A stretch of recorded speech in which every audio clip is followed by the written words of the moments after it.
Unity Foundation is a nonprofit organization with a 40-year history, actually 41 years, with the purpose of promoting peace, cooperation, and unity throughout the world. We were founded in San Francisco, and in our early days we created unity festivals in Golden Gate Park and other parks in San Francisco, bringing together spiritual, political, environmental organizations for the purpose of expressing unity. We had major performers like the Jefferson Starship, Grateful Dead, and Santana perform at these events. 20 years ago, we created the Positive Spin television show to present positive, innovative, and solution-oriented news from around the world. We created the program to counteract all the sensationalism and negativity in the news, which we still see today. Then, in the last 8 years, we produced the Peace Day Global broadcast, celebrating the UN International Day of Peace. The program streams live from the Peace Channel and also the UN website and numerous websites and Facebook pages, reaching people worldwide with the message of peace and environmental sustainability.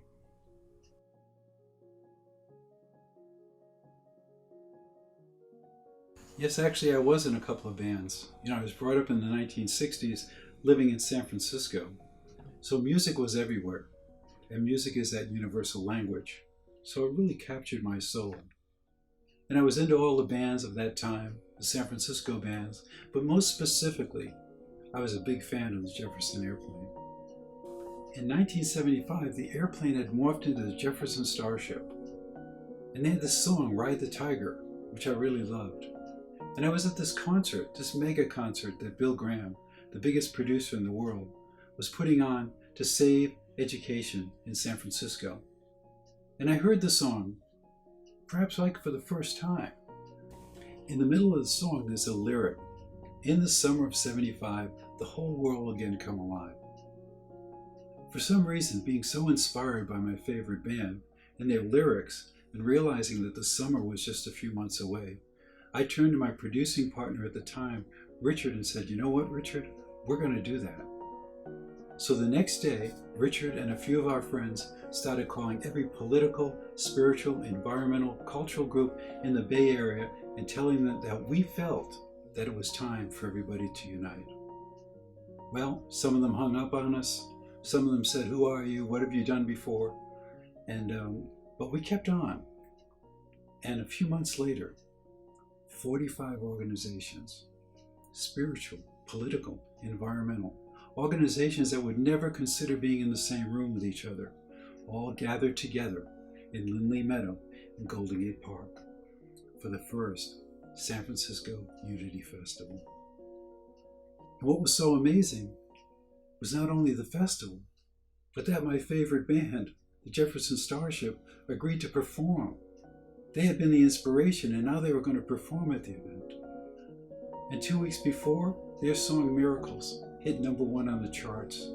The band was the biggest band in the world at that time when they were playing our event. And then at the last minute, they decided to bring the Grateful Dead with them. And 50,000 people showed up to our very first event, our first Unity Festival. I remember we had a friend who was a lawyer backstage, and he said, "Bill, you can't just do this as a one-off event. You need to solidify this. You need to create a foundation." And Unity Foundation was born.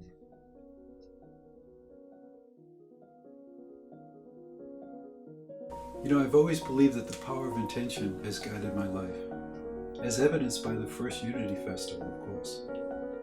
So in 2009, I had this vision, this dream. What if the media of the world could come together for just one day and focus on peace?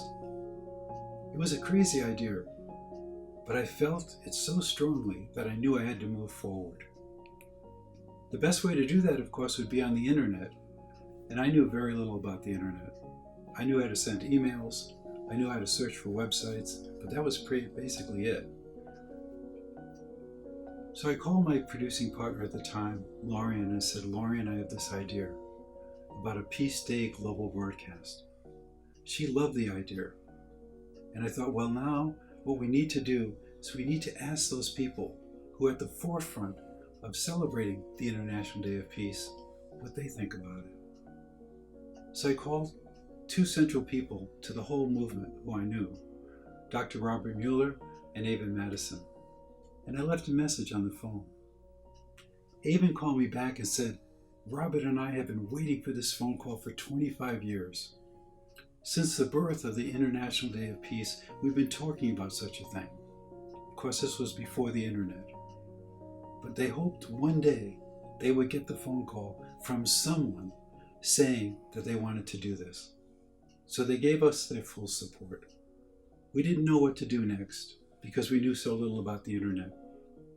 But like magic, people started showing up, internet professionals that helped us to organize the whole thing. And on September 21st, 2009, the first ever Peace Day global broadcast was launched. It was an amazing experience. The very next year, the UN began streaming the broadcast from their official website. And now it's on numerous websites and Facebook pages all over the world. And what was the purpose? To promote the vitally important work of the United Nations, its humanitarian agencies, and organizations working for peace, the environment, human rights, social and economic justice around the world, with a special focus on the UN Sustainable Development Goals, which have been signed on to by all the countries of the United Nations. Poverty, growing inequality exists in all of our nations. And all of our nations have work to do, and that includes here in the United States. And that's why today I am committing the United States to achieving the Sustainable Development Goals. The Sustainable Development Goals build on the success of another 15-year plan. Created in the year 2000, the Millennium Development Goals sunset at the end of 2015.